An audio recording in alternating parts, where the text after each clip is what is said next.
Informasi dari RRI Manado, RRI Gorontalo, RRI Tahuna, dan RRI Talaut dalam Lintas Magota.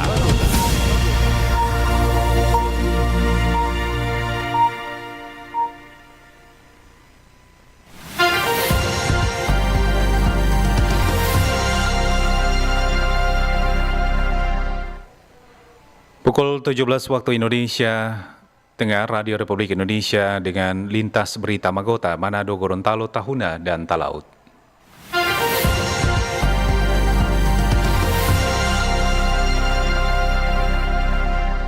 Selamat sore pendengar dan pemirsa, kita jumpa lagi dalam Lintas Magota edisi hari ini, Jumat 30 Mei 2025 bersama saya, Michael Cia. Kami awali dengan informasi dari RRI Manado. Masyarakat yang terdampak meluapnya air Danau Tondano berharap ada solusi dari pemerintah untuk mengatasi permasalahan tersebut. Sudah hampir 2 bulan bahkan lebih sejumlah rumah di seputaran Danau Tondano Kabupaten Minahasa terendam air, menyebabkan aktivitas masyarakat terganggu. Sejumlah warga akhirnya secara inisiatif mengungsi ke tempat yang lebih tinggi atau tidak tergenang air. Debbie Posuma, ibu rumah tangga, warga Kelurahan Roong, berharap pemerintah secepatnya mengatasi masalah ini. Sangat berharap agar supaya ini banjir boleh diperhatikan. Jadi maksudnya diperhatikan ya, orang tuh anak mau pikir mesti langsung surut, tapi setidaknya ada usaha supaya ini banjir boleh lebih turun, karena lebih hari bukan lebih turun, lebih naik. Jadi menyangkut di masalah kesehatan karena air bersih nggak ada, dengan masalah sanitasi WC, mandi MCK, mandi cuci kakus terbatas. Maksudnya orang tampak-tampak mulai timbul semua, rata-rata timbul semua tuh WC. Sementara itu, Tokoh Pemuda Minahasa Edwin Pratasik menyoroti bantuan pemerintah kepada warga terdampak meluapnya air Danau Tondano yang diterima sangat-sangat tidak layak. Saya berada di lokasi banjir masyarakat Kelurahan Roong yang sangat-sangat butuh perhatian. Jadi bukan cuma warga Roong yang butuh perhatian, tetapi masyarakat yang ada di pesisir Danau Tondano. Dampak banjir yang kurang lebih 2 bulan butuh perhatian yang serius dari pemerintah. Karena menurut warga sekitar bahwa bantuan yang diterima itu sangat-sangat tidak layak. Karena banjir sudah sangat-sangat mengganggu seperti apa yang disampaikan oleh Ibu Jenny tadi, bahwa ini sudah berdampak ke sanitasi, penyediaan air bersih, dan masalah-masalah kesehatan lainnya. Jadi kami berharap agar supaya pemerintah Kabupaten Minahasa melakukan bukti nyata. Sementara itu, Sekda Minahasa Linda Wantania mengungkapkan sedikitnya 7.000 warga lingkar Danau Tondano terdampak yang tersebar di 3 kecamatan. Jadi yang terdampak itu sementara ada 3 kecamatan, termasuk Dendikaka terdampak. Baru Tolour, Iniar, orang udah hitung kita hampir 3.000 yang terdampak, hampir 7.000 orang. Menurut Wantania, ada beberapa faktor penyebab meluapnya air Danau Tondano, yakni terjadinya pendangkalan dan kecilnya pintu keluar air Danau Tondano. Adapun langkah saat ini yang dilakukan pemerintah dan DPRD Kabupaten Minahasa dengan mengadakan pertemuan dengan semua pihak terkait seperti Balai Wilayah Sungai, BPDAS, dan pihak PLN. Roy Pesak, RRI terus mengudara untuk Indonesia.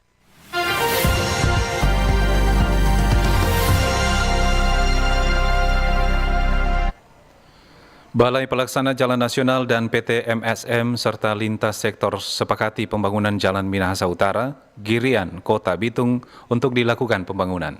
Balai Pelaksana Jalan Nasional BPJN 15 Sulawesi Utara melalui Kepala Satuan Kerja Kasatker Wilayah 1 Insinyur Ringo Radityo mengatakan pelaksanaan pembangunan jalan yang rusak di jalur Girian Bitung akibat dampak dari sejumlah kendaraan berat yang melintas jalur tersebut dan mengalami longsor serta berlubang antara pemerintah dengan pihak perusahaan tambang PT MSM sudah disepakati untuk dilakukan pembangunan atau tukar guling pembangunan proyek jalan tersebut.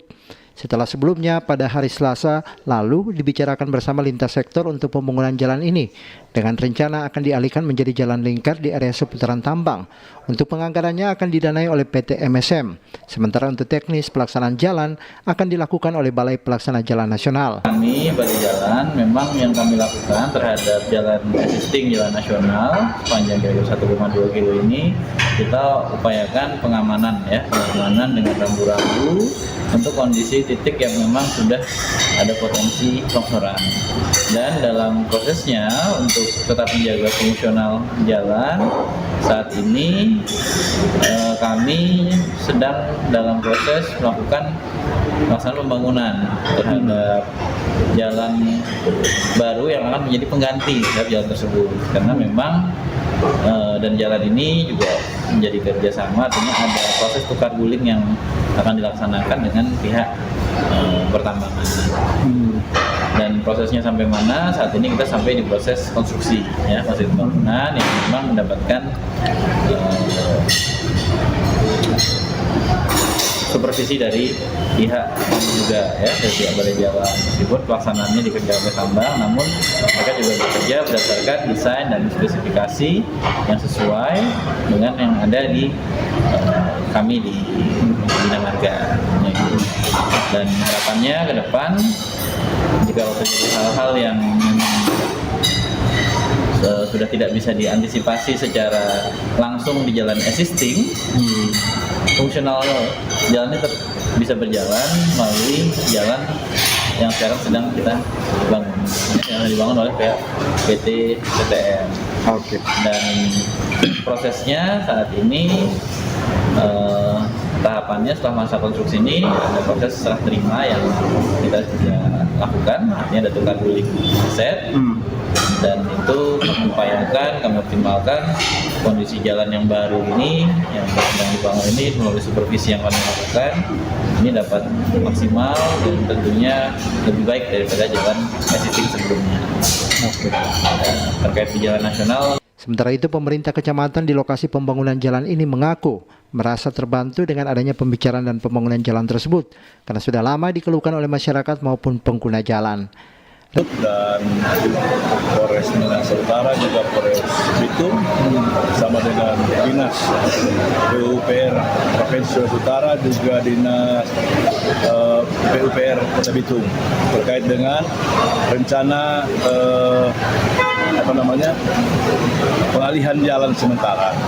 Oleh karena jalan yang lama yang saat ini digunakan itu sudah sangat memprihatinkan dan itu boleh dikatakan sangat berbahaya bagi pengguna jalan, di mana di jalan ini berada di Kelurahan Nasukulan Lingkungan 2 yang biasa disebut Tunarungan.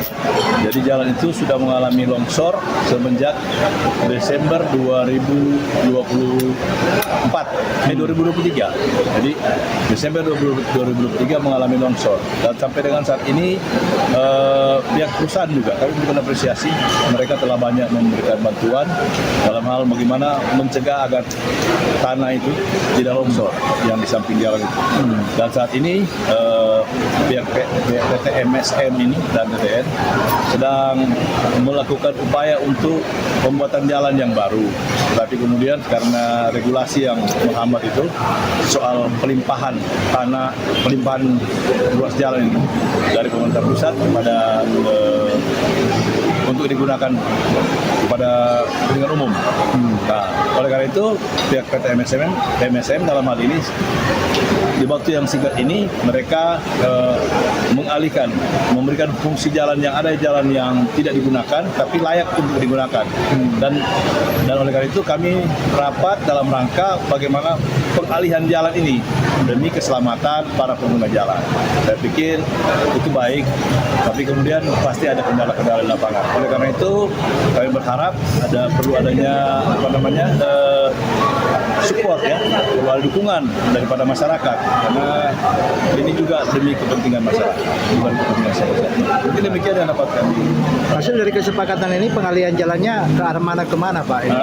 Jadi dari situ juga dia hanya sekitar dari jalan yang ada saat ini bergeser sekitar 500, ada yang dekat 500 meter tempat jalan keluarnya, tapi yang satunya sekitar 8-19 meter, hampir 1 kilo lah jarak dari jalan yang ada saat ini. Seperti itu jaraknya. bergeser aja. Jalannya juga jalan lama sih, jalan kampung juga, jalan tua, tapi layak untuk dilalui ketimbang jalan yang saat ini. Ya, sangat berbahaya lah. Apabila terjadi longsor itu sangat berbahaya kepada mereka yang pengguna jalan. Rencananya pengerjaan jalan hasil kesepakatan bersama dengan lintas sektor bulan Juli tahun 2025 ini, pengerjaan jalan tersebut akan selesai dilaksanakan. Demikian Hendra Asam melaporkan, RRI terus mengudara untuk Indonesia.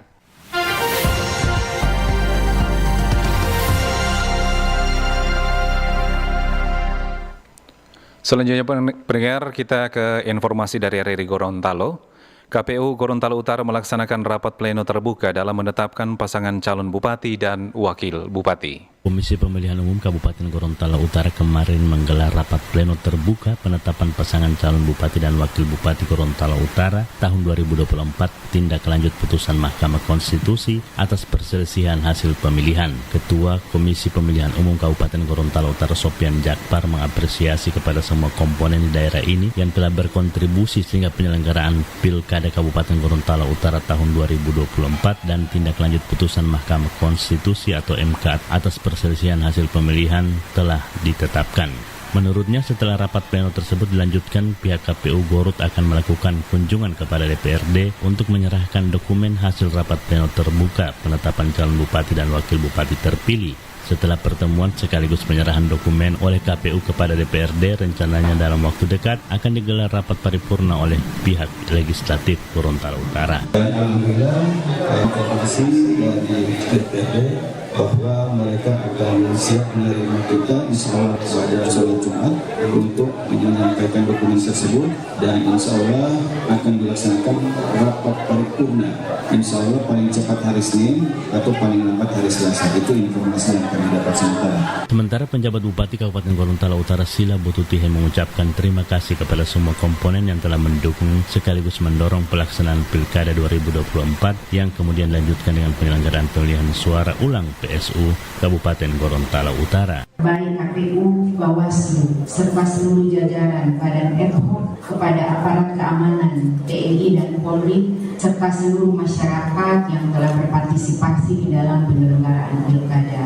Pilkada merupakan wujud nyata demokrasi yang telah dibangun dan dijaga bersama. Pilkada bukan hanya tentang siapa yang menang dan siapa yang kalah, tetapi semangat menjaga keutuhan dan kebersamaan sebagai warga jauh lebih penting dan di atas segalanya.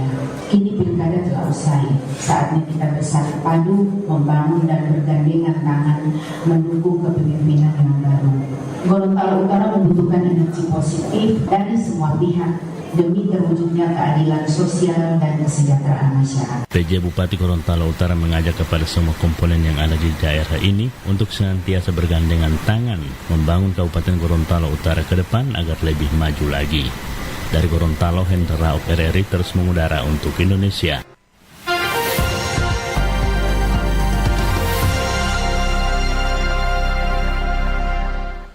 Masih dari Gorontalo, pendengar, seluruh pendeta di Kota Gorontalo akan mendapat insentif dari pemerintah Kota Gorontalo sebagai penghargaan atas dedikasi kepada pemuka agama dalam membina kehidupan spiritual masyarakat. Pemerintah Kota Gorontalo menyediakan dana untuk insentif kepada pendeta dan guru Injil. Kebijakan ini sebagai bentuk perhatian dan penghargaan atas dedikasi pemuka agama dalam membina kehidupan spiritual masyarakat. Wali Kota Gorontalo Adhan Dambia menjelaskan, insentif ini merupakan bagian dari komitmen pemerintah kota dalam menciptakan kerukunan antar umat beragama serta mendukung tugas rohaniawan dalam memberikan pelayanan kepada masyarakat khususnya non-muslim. Jadi kita akan berusaha misalnya memberikan, sekarang saya tidak pakai itu sama Pak Pendeta, Pak Ibu Pendeta, tetapi ini satu kemudian pemerintah. Artinya, walaupun cuma kecil yang dilihat dari jumlah, sama jangan lihat dari jumlahnya, tetapi kita harus memberikan honor pendeta dan honor imam sama Kebijakan wali kota tersebut mendapat sambutan hangat dari pendeta yang ada di kota Gorontalo.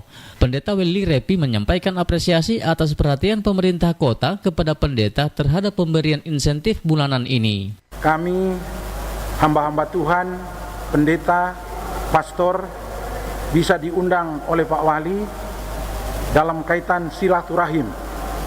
Dan dalam pertemuan silaturahim, kami merasa pertemuan ini menggembirakan kami ketika Pak Wali menyampaikan pernyataan bahwa program beliau akan memberikan insentif kepada hamba-hamba Tuhan.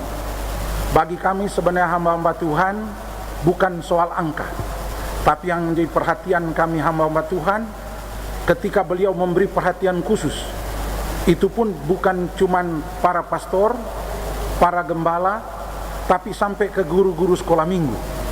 Ini ada satu kebanggaan yang luar biasa dalam program Pak Wali untuk kami.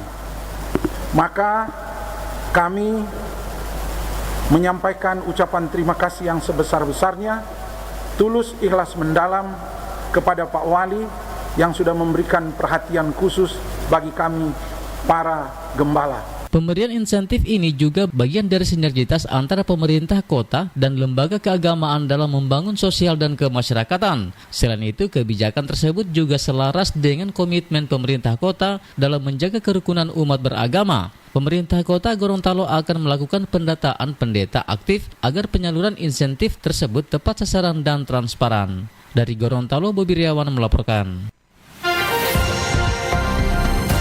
Lintas Magota, Manado, Gorontalo, Tahuna, dan Talaut.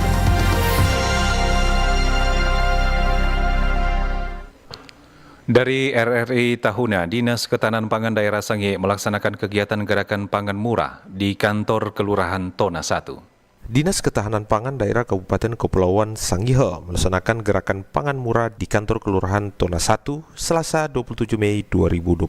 Kegiatan tersebut bekerja sama dengan pemerintah Kelurahan Tona 1, Megaria Supermarket, Toko Pancaran Berkat, Toko Pioner, dan kantor Bulog Cabang Tahuna. Lurah Tona 1 Ananggalo kepada RRI mengatakan dengan adanya pasar murah yang digelar diharapkan dapat membantu masyarakat untuk meningkatkan kesejahteraan dengan harga yang terjangkau. Selain itu, pasar murah yang digelar dapat memperkuat sinergitas antara pemerintah, pelaku usaha, juga mendukung ketahanan pangan nasional.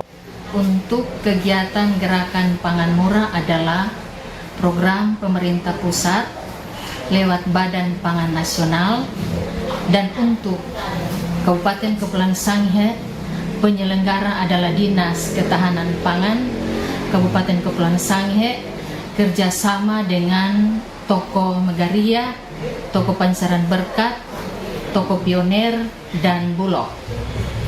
Dan juga dengan adanya kegiatan ini, harapan kami dapat membantu masyarakat untuk meningkatkan kesejahteraan masyarakat dengan harga yang terjangkau dan memperkuat sinergitas antara pemerintah, pelaku usaha lokal, serta mendukung ketahanan pangan nasional. Ia menjelaskan kegiatan pangan murah dilaksanakan selama 12 kali dalam sebulan, menjual berbagai jenis bahan pangan antara lain beras, gula, minyak kelapa, telur, supermie, kecap, tepung terigu, tepung beras, dan susu Denko. Jumel Johanis melaporkan.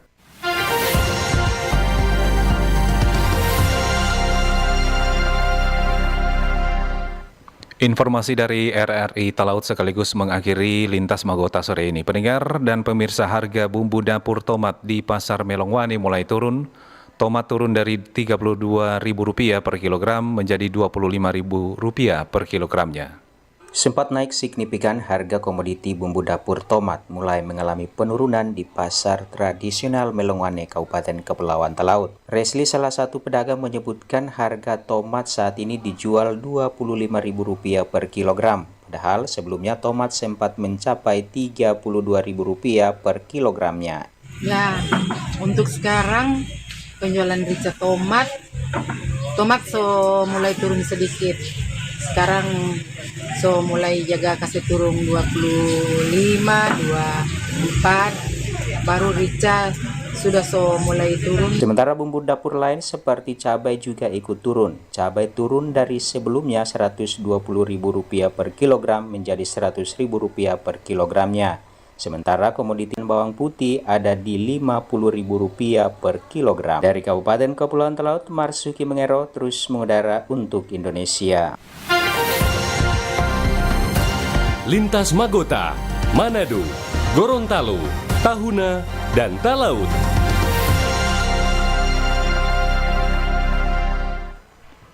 Dan sekian Lintas Magota untuk edisi hari ini. Saya Michael Cia, selamat sore.